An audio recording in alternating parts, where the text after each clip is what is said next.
la sécurité des infrastructures. En fait, il y a eu plusieurs méthodes entreprises.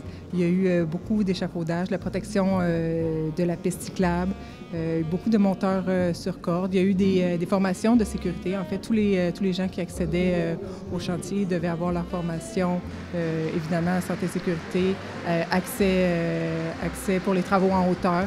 Des choses comme ça. L'accès était très, très contrôlé pour, évidemment, assurer la sécurité des travailleurs.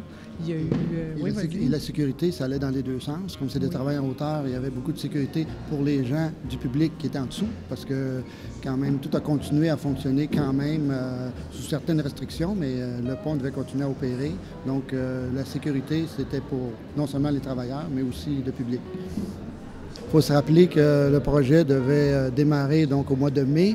Donc, la plupart de l'installation était faite à partir de l'automne et l'hiver. Donc, on parle des travaux de très grande hauteur avec des vents qui peuvent être assez élevés. Donc, la température les conditions atmosphériques étaient un défi pour des installations semblables.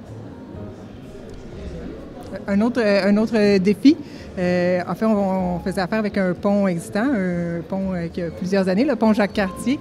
Et donc, c'était un défi de préserver cette structure-là, préserver son esthétisme, préserver sa structure, évidemment, parce qu'on veut garder le pont sécuritaire pour les usagers. Donc, il fallait faire avec ces conditions-là. C'était aussi beaucoup de contraintes avec lesquelles on a travaillé. Quand on voit le pont maintenant, on voit en fait, on ne voit pas les lumières. Quand elles sont éteintes, là, il n'y a à peu près rien qui a affecté la structure.